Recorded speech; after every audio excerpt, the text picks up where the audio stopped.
Okay,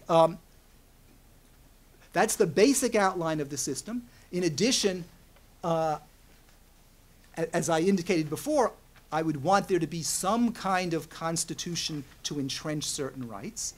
But even having a constitution doesn't solve the problem of minority, protections for the minority versus the will of the majority.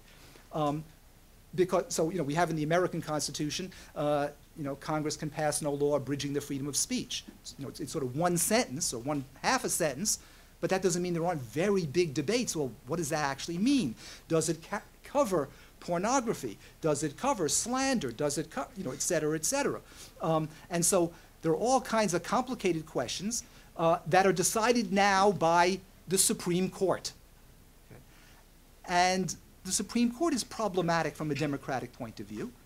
These are people who are elected by no one. They're appointed by elected people, so sort of it's an indirect election process. But in addition, they have life terms. And therefore, their will, when they were chosen, may not actually represent the views of the society.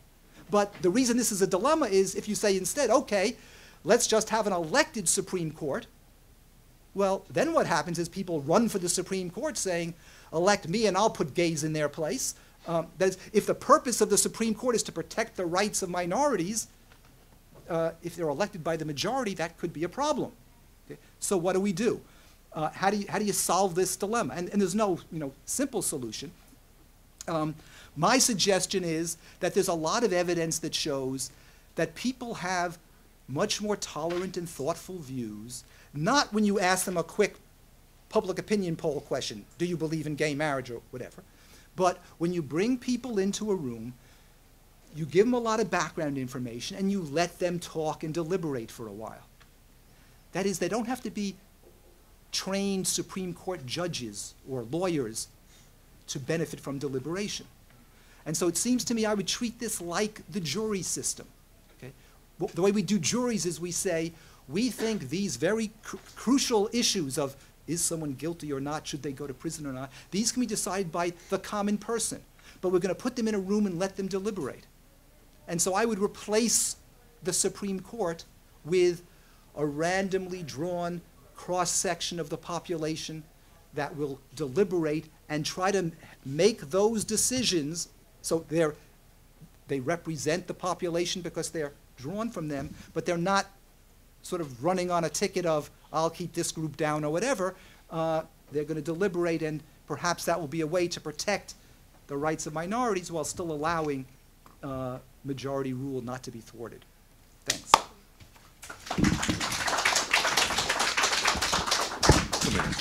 Okay. So, let's see. I guess I'll just throw out a few things, and you can just respond to whatever you want to of these. I guess one for me is why. I'll just step back. Why one predetermined idea for how self-governance would work? Because I like the nested council idea as a idea, but why the focus on one idea for sort of the whole of self-governance worldwide? And my own sort of thought on that is, like, in a way, the way we're contesting the homogeneity of how politics happens right now is with a heterogeneous system, where we can learn from all sorts of models. So why the focus in your system on one? The other thing is, because then that to me implies that there's sort of a goal of self-governance, that it would all ultimately, we're all striving for the same type of thing. Sort of related questions. Okay, the second thing I was thinking of when you were talking is a lot of times the language you're using, it was sort of accepting the framework of, well, at one point you said, well, we'd still be making the same kind of decisions at the representative level as at the sort of self-governing level, or we'd still have the truth content and how much time it takes to do it.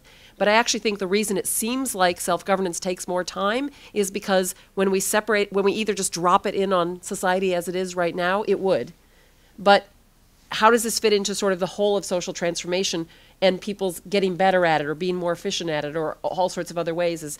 Is that really so that relates to a second question I have, is it seems like you separate, a third question, which you can address whichever you want, is it seems like you separate out politics as much more distinct from sort of the rest of life as opposed to sort of a project of transforming the whole of society which would happen in uneven different ways, of which one piece is politics.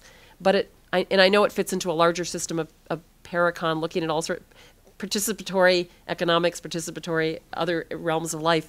But when you separate out politics and try to talk about it separately, sometimes your language seems to almost envision it as somehow so distinct that it feels sort of wooden in a way that I think it wouldn't when we actually do it, or it doesn't when we actually do it.